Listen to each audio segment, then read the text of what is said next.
Bonjour à toutes et à tous, je suis Weilou, j'ai un doctorat en biomécanique. J'ai donc des expériences en traitement des données. Maintenant, je suis enseignant et assistant pédagogique à Brest Business School. Bienvenue à mon cours Big Data et Data Mining. Pendant ce semestre, nous aurons 12 sessions ensemble. Aujourd'hui, c'est la première session et pendant cette session, je vais introduire des notions essentielles dans le domaine Big Data et essayer de démontrer ou interpréter quelque chose. Pour commencer, on définit le sujet. Il y a des questions qui se posent, tout naturellement. C'est quoi Big Data? Et pourquoi Big Data? Chaque question se compose de deux parties. C'est quoi Data? Et c'est quoi Big? Pourquoi Data? Et pourquoi Big? Bien, je commence par la première question. C'est quoi Data? Pour comprendre le mot Data, il y a deux possibilités, au sens large et au sens étroit. Au sens large, tout type d'enregistrement peut être considéré comme données ou data. Ça peut être un texte. Par exemple, je pense donc que je suis Warladin, je ne sais pas comment prononcer, cogito ergo sum, non, je sais pas. Si vous savez, vous me dites, et votre prononciation, le son est également donné. Si vous parlez en filmant, alors on a le son et l'image, et la vidéo et la donnée. Et si vous m'envoyez votre vidéo via des réseaux sans fil, les signaux électroniques sont également les données. Donc, au sens large, tout type d'enregistrement peut être considéré comme données. Mais au sens étroit, seul l'enregistrement numérisé peut être considéré comme données. Pour les textes sur papier, on doit le scanner pour l'enregistrer dans notre ordinateur ou les traiter avec les logiciels OCR pour extraire les textes et les enregistrer sous certains protocoles de codage pour faciliter notre recherche après et économiser l'espace de stockage en même temps. Et pour les autres types de données, au sens large, son, vidéo et signaux électroniques, chaque type d'enregistrement a ses propres méthodes pour les numériser. Je ne sais pas les mécanismes en détail, mais en général, ce sont l'interpolation des ondes continues pour les enregistrer avec des données discrètes. Bien, c'est ça les données au sens étroit. C'est pourquoi maintenant les entreprises ou l'industrie de données sont aussi appelées les entreprises ou l'industrie numérique. Pourquoi on a besoin des data? Au sens large, par exemple le texte. Bien sûr, on a besoin des textes pour enregistrer notre histoire, pour partager notre connaissance, pour exprimer notre idée. On peut également exprimer notre idée avec des dessins, etc. Donc, on a besoin des données. Mais aujourd'hui, j'ai une histoire pour vous sensibiliser de nouveau la nécessité des données.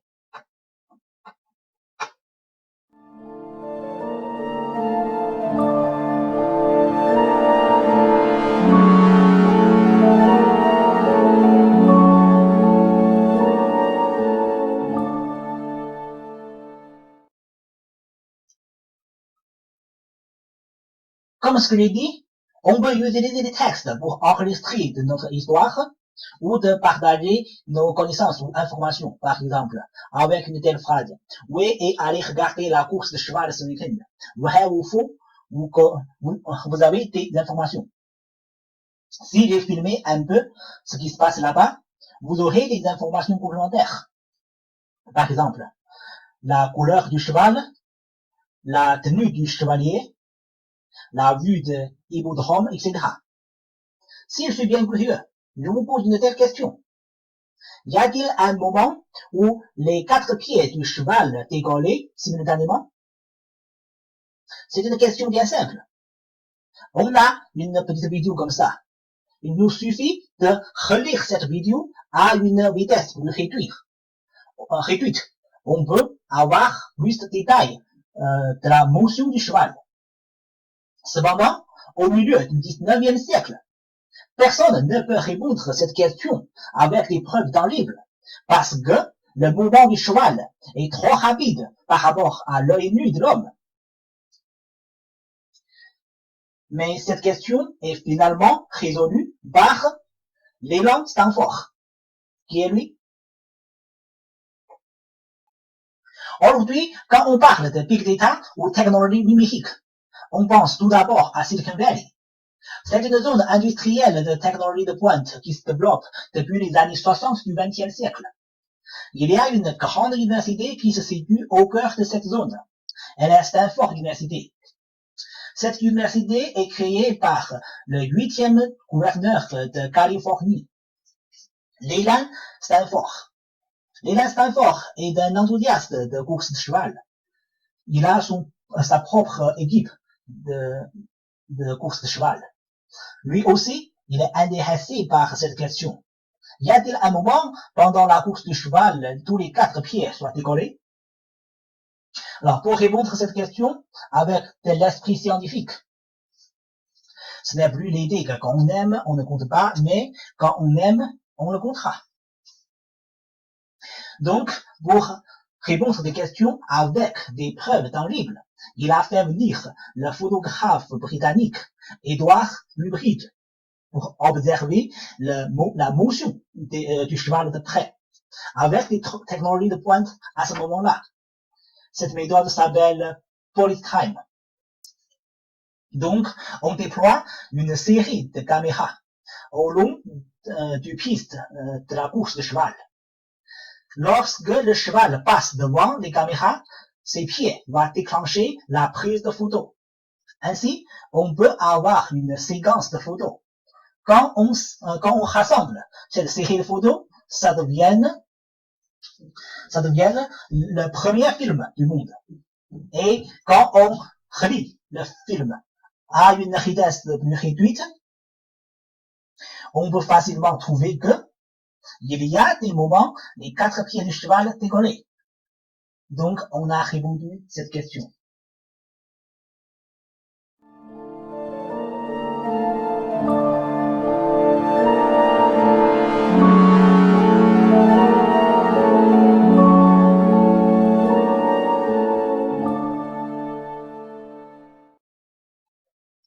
Cette histoire explique pourquoi on a besoin des données au sens large, car à ce moment-là, les films est encore enregistré avec les pellicules.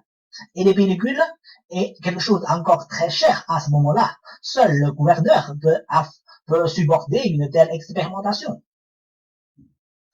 Donc, jusqu'à la fin du 19e siècle, on peut utiliser les films pour faire des analyses, mais pour une telle analyse assez simple, comme ça, analyse de la marche,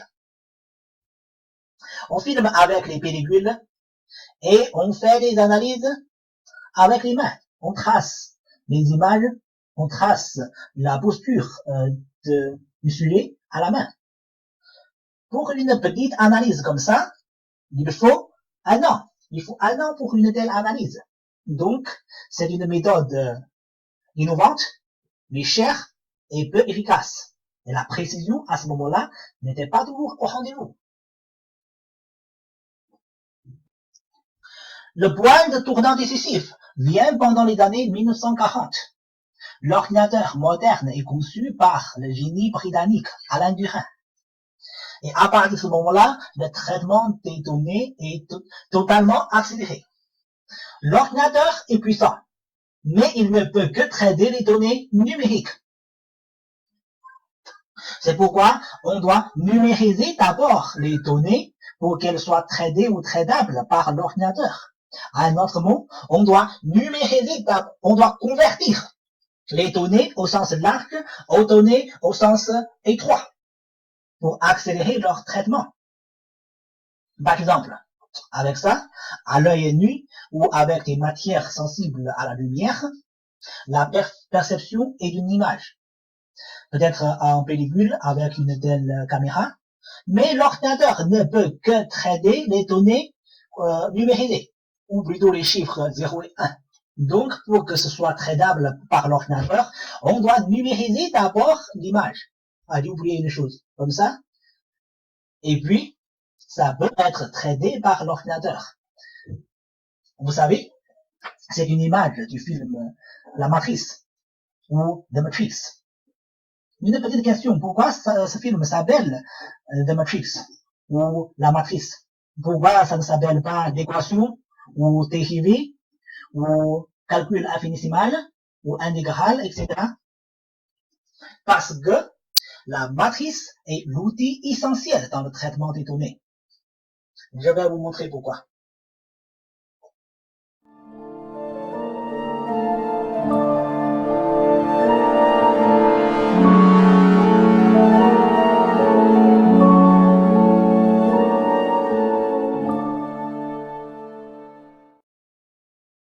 Bien.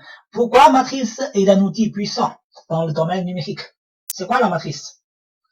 Matrice est un tableau d'éléments en forme rectangulaire.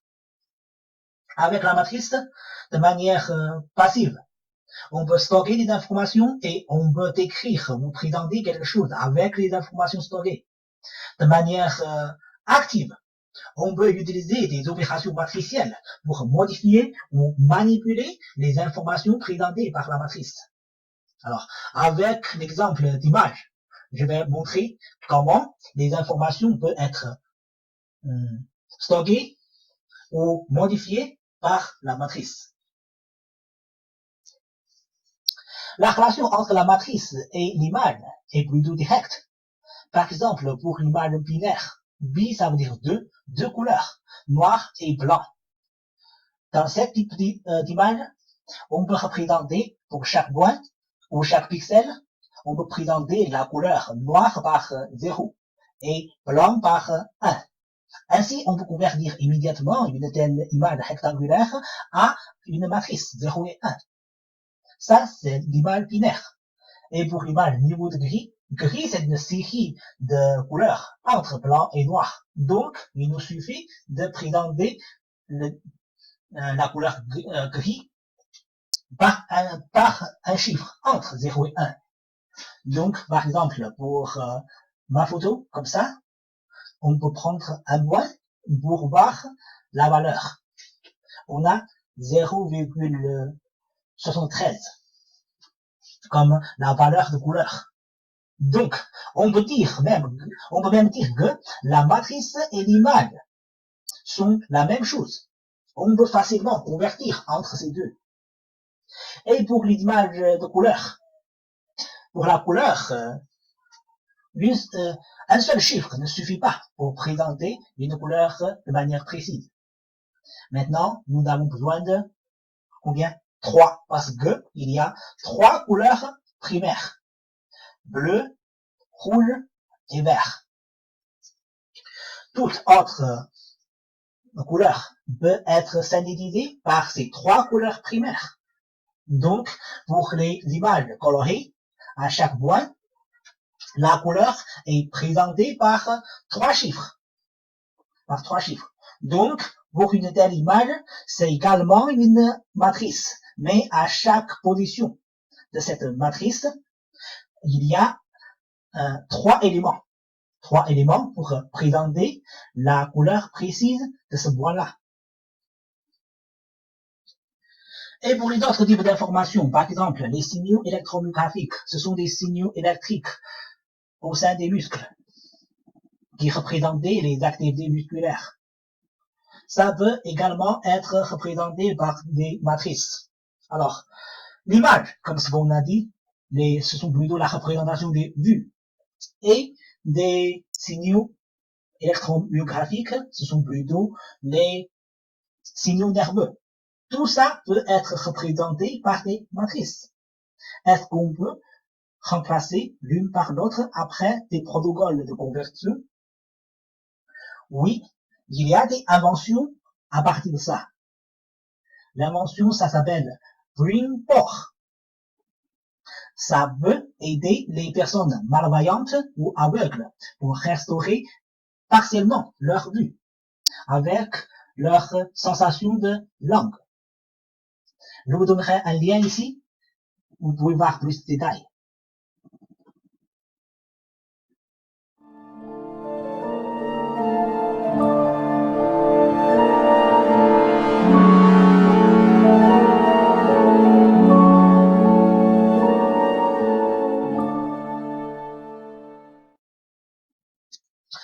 Comme ce que j'ai dit, la matrice et l'image sont à peu près la même chose. On peut donc modifier l'image avec les opérations matricielles. Pour les opérations matricielles, elles sont plutôt l'addition et multiplication. L'addition est relativement simple. On additionne les chiffres dans la position correspondante des images, des matrices, et leur somme deviendra dans la position correspondante de la matrice de résultat. Avec les additions matricielles, on peut réaliser des déplacements linéaires des images. Et pour la multiplication matricielle, c'est un peu plus complexe. On transpose les lignes de la première matrice pour faire des produits avec les positions correspondantes de la seconde matrice. Je vous laisse une minute pour réviser un peu la multiplication matricielle.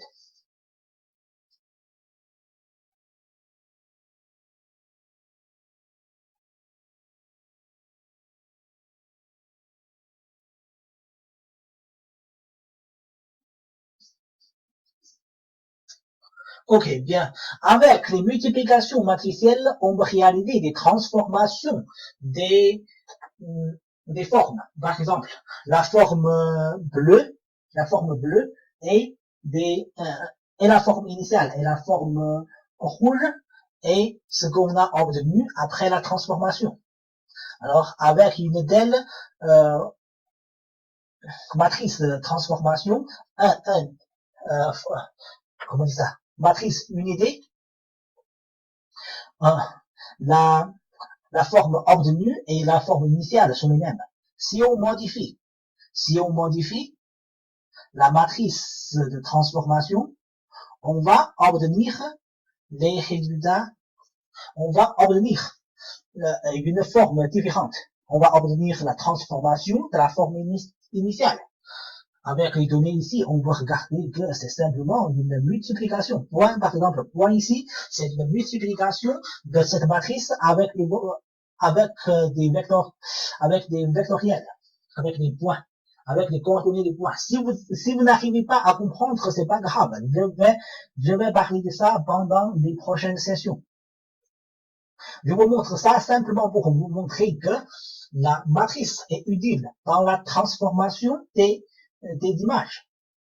Et puis, pour l'autre type de question, par exemple, avec la caméra mal positionnée, on a pris une photo comme ça, une figure scientifique. Alors, pour restaurer sa forme orthodoxale, on peut également utiliser les multiplications matricielles. Comme ça, je ne vais pas trop détailler ça ici aujourd'hui, mais j'ai déjà essayé. On peut restaurer la forme orthodoxale avec des transformations ou simplement des multiplications matricielles. Ok.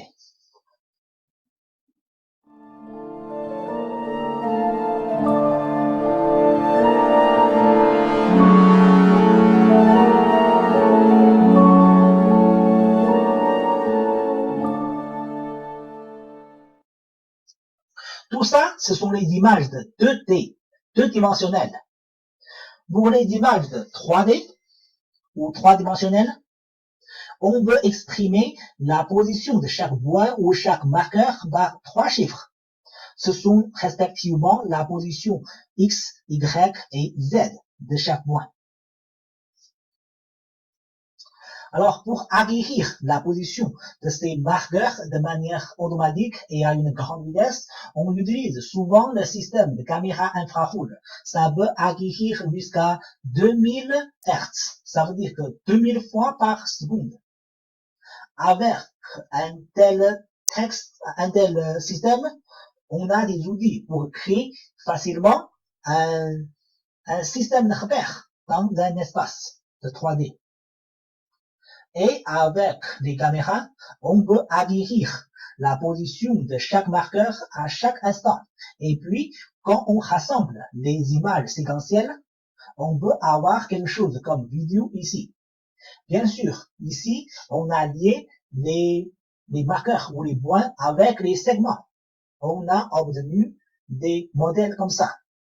Alors, si on lit les points clés avec les formes de hausse, on peut avoir quelque chose de plus intéressant. Par exemple, le film de musique de Michael Jackson, The Ghost, en 97, on a lié des marqueurs avec les formes de hausse. Alors, pour la making of, il n'y a rien de nouveau. C'est comme ça, le making of. On a lié les marqueurs avec les segments en forme de hausse. Bien. Pour décrire les mouvements dans l'espace de 3D, c'est plus complexe que celui dans l'espace de 2D. Alors, il faut une multiplication matricielle. Et ça, c'est la matrice de rotation ça c'est la matrice de rotation pour décrire un mouvement de 3D. Il faut décrire 3 angles. Il y a 3 angles. Mais si on veut prendre la translation en compte, il faut encore rajouter une colonne X, Y, Z, comme ça. Si vous n'arrivez pas à bien comprendre, c'est pas grave, je vais simplement vous montrer un exemple. Ça, c'est plutôt pour vous montrer que tout est opération matricielle. Il n'y a rien de nouveau sous le soleil. Si vous n'arrivez pas à bien comprendre tout ça, c'est pas très grave. Je vais parler de ça en détail, si nécessaire, dans les prochaines sessions, comme ça. Alors, la coordonnée de chaque point sera multipliée avec les opérations, la matrice comme ça, la matrice. Et quand on modifie les matrices, on va faire bouger cette hausse en rotation, comme ça. Tout ça, on va faire bouger cette hausse et tout ça. Il n'y a rien de nouveau sur le soleil. Tout est opération matricielle. Vous connaissez ça? Ça vous suffit pour cette session. Ça vous explique pourquoi θ et pourquoi θ numérisé. Parce que on utilise les méthodes numériques ou mathématiques pour représenter quelque chose et pour modifier quelque chose.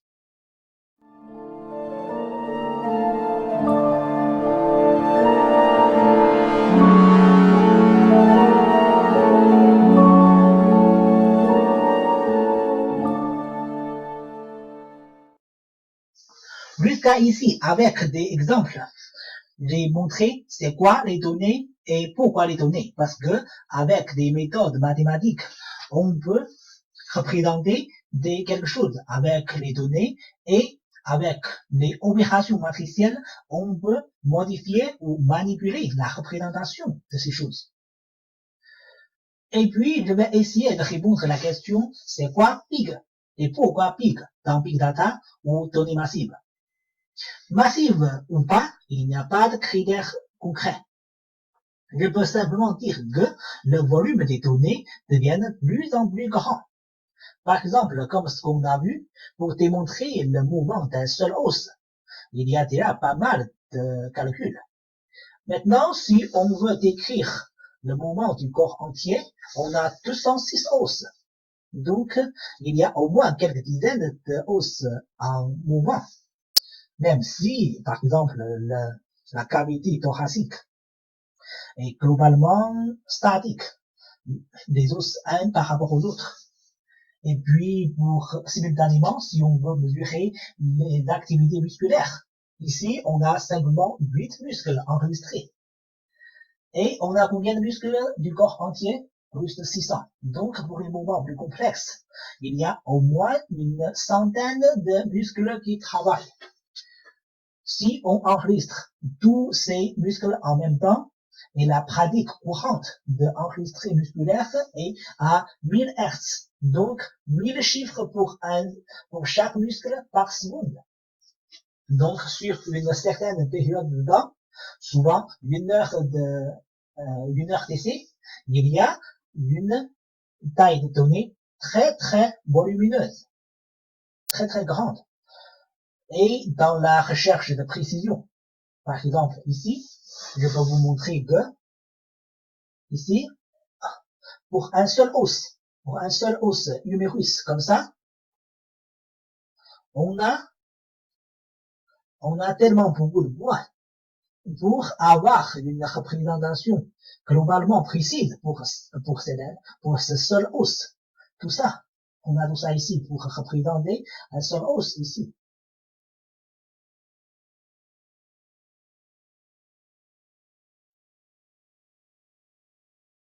Tout ça. Ok. Ça, c'est dans la recherche de précision. Et puis, dans la recherche de relations personnelles, interpersonnelles, par exemple, ici, et je peux faire une petite démonstration combien c'est complexe pour la relation interpersonnelle. Ok. Je vais créer un document vide, ici. Ok. Je suppose que nous avons 18 personnes ici. Donc, je vais créer un tableau de 18 multiplié par 18. Dans l'abscisse, on a 18 personnes. Donc, dans l'axe X, on a I et 0. Ça, c'est l'axe X. Si vous n'arrivez pas à comprendre ce que j'ai créé, c'est pas grave. Et la prochaine fois, je vais utiliser un autre langage Python. Aujourd'hui, j'utilise le langage Wolfram parce que c'est un langage bien intégré et je n'ai pas besoin de importer des packages ou des add-ons. Donc, on a 18 personnes pour l'axe X et Y. On a tout ça ici et je veux que ce soit flatten. Bien. Ici. Et bien sûr, je vais enlever la liaison entre lui-même pour chaque personne. Donc, il faut que ce soit pas lui-même. Ok. Après avoir sélectionné tout ça, si vous n'arrivez pas à bien comprendre cette langue, c'est pas grave, on va parler de ça pendant les prochaines sessions avec une autre langue. Python. Donc, je vais essayer de démontrer tout ça graphique. Ok, c'est ça. C'est ça qu'on a obtenu.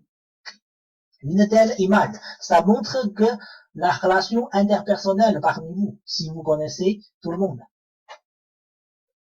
C'est pourquoi dans les mathématiques combinatoires, on a souvent des résultats ou des nombres astronomiques. Donc, quand on cherche la relation entre les choses, on peut facilement avoir un réseau comme ça. Donc, la donnée, le volume des données est très très grand.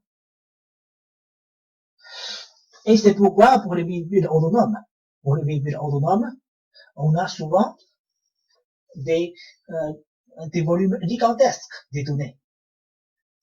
Souvent, on peut avoir une dizaine de terabits par jour, comme ça. Alors, je vais accélérer un peu. Donc, la détection, l'interaction avec les autres véhicules, ça demande beaucoup de données, le traitement et la communication de beaucoup de données. Et dans le futur, la communication de 5e génération et l'Internet des objets. Ça va créer beaucoup de communication.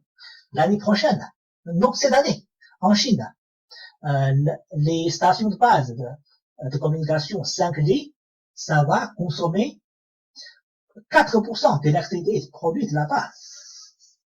Donc, c'est ça, la volume. On cherche de la précision et on cherche de la relation entre les choses.